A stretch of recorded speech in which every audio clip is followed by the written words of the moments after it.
नमस्कार दोस्तों, story book 12 में आप सभी का स्वागत है। दोस्तों, कुछ कहानियाँ हमारे दिल को अंदर तक हिला देती हैं। ऐसी ही एक कहानी नालायक बेटे की है, जिसे पढ़ने के बाद शायद आप अपने आंसू पर काबू ना पाएं। चलिए सुनते हैं। बेटा, हमारा एक्सीडेंट हो गया है। मुझे तो ज्यादा चोट नहीं आई, लेकिन तेरी माँ की हालत गंभीर है। कुछ पैसों की जरूरत है और तेरी माँ को खून भी देना है। 65 साल के समीर जी ने अपने बड़े बेटे से फोन पर कहा, क्योंकि उनको अपने बेटे से बहुत उम्मीद थी। बेटे ने जवाब दिया, पापा मैं बहुत व्यस्त हूँ, आज और कल मैं नहीं आ पाऊंगा। मुझे विदेश में नौकरी का पैकेज मिला है, तो उसी की तैयारी कर रहा हूँ। आपका भी तो यही सपना था ना? हाथ भी तंग चल रहा है। आप पैसों की व्यवस्था कर लीजिए, मैं बाद में दे दूंगा, उनके बड़े बेटे ने जवाब दिया। उन्होंने कहा, बेटा अब मैं इस समय कहाँ से पैसे का इंतजाम करूं? बेटे कुछ कर दो। बेटे ने कहा, सॉरी पापा, अब मैं कुछ नहीं कर सकता। निराश होकर समीर जी ने अपने दूसरे बेटे, जो कि इंजीनियर था, उसको फोन किया, तो उसने भी आने से मना कर दिया। उसने अपने ससुराल में शादी में जाना था। हाँ, इतना जरूर कहा कि पैसों की चिंता मत कीजिए, मैं किसी से भिजवा दूंगा। कहने को तो कह दिया, लेकिन वह अपने ससुराल में बिजी हो गया और उसने कभी पैसे नहीं भिजवाए।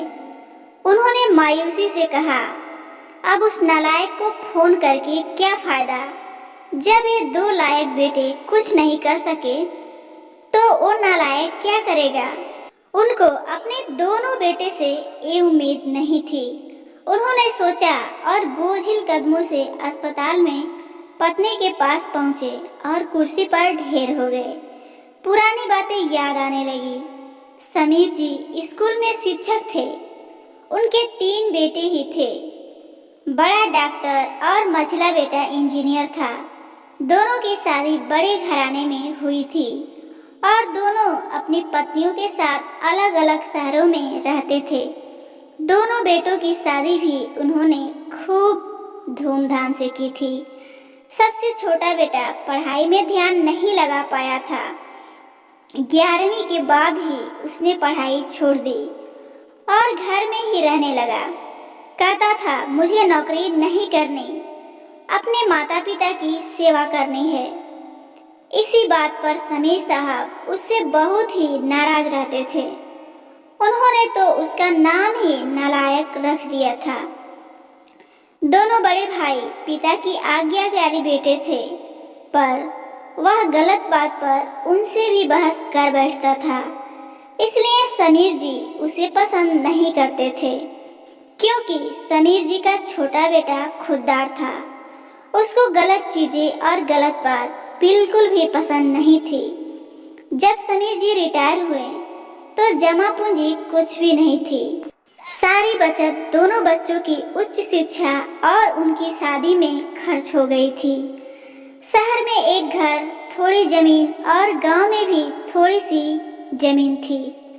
घर का खर्च भी उनकी पेंशन से ही चल रहा था।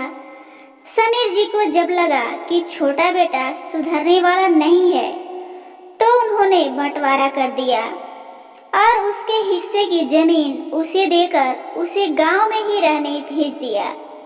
हालांकि वह जाना नहीं चाहता था, पर पिता की जिद के आगे झुक गया और गांव में झोपड़ी बनाकर रहने लगा और वही खेती बाड़ी करने लगा।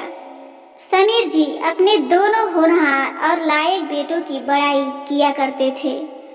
उनका सीना गर्व से चौड़ा हो जाता था, पर उस नालायक बेटे का कभी नाम भी नहीं लेते थे। छोटे बेटे में उनको कभी भी कोई अच्छाई दिखी ही नहीं, या यूं कहें कभी उन्होंने देखनी ही नहीं चाही। 2 दिन पहले दोनों पति पत्नी का एक्सीडेंट हो गया था। वह अपनी पत्नी के साथ एक सरकारी अस्पताल में भर्ती थे और डॉक्टर ने उनकी पत्नी को ऑपरेशन करने को कहा था। पापा पापा सुनकर तंद्रा टूटी तो देखा सामने वही नालायक खड़ा था। उन्होंने गुस्से से मुंह फेर लिया, पर उसने पापा के पैर छुए और रोते हुए बोला, पापा आपने इस नालायक को क्यों नहीं बताया? पर मैंने भी आप लोगों पर जासूस छोड़ रखे हैं, खबर मिलते ही भागा आया हूँ। पापा के विरोध के बावजूद उसने उनको एक बड़े अस्पताल में भर्ती कराया, माँ का ऑपरेशन कराया और खुद अपना खून दिया और दिन रात उनकी सेवा में लगा रहा कि एक दिन वह गायब हो गया। वह लोग फिर उसके बारे में बुरा सोचने लगे। फिर कुछ दिन में वह वापस आ गया। महीने भर में ही माँ एकदम से भले चंगी हो गई। वह अस्पताल से छुट्टी लेकर उन लोगों को घर ले आया। समीर जी के पूछने पर उसने बता दिया कि खैराती अस्पताल था, पैसे नहीं लगे हैं। घर में नौकरानी थी ही। वह उन लोगों को छोड़कर वापस गांव चला गया। धीरे धीरे सब कुछ सामान्य हो गया। एक दिन यूं ही उनके मन में आया कि उस नालायक की खबर लिया जाए। दोनों जब गांव के खेत पर पहुंचे तो घर में ताला देखकर चौंके। उनके खेत में काम कर रहे एक आदमी से पूछा तो उसने कहा, यह खेत अब मेरे हैं। क्या? पर यह खेत तो? यह सुन समीर जी को बहुत ही आश्चर्य हुआ।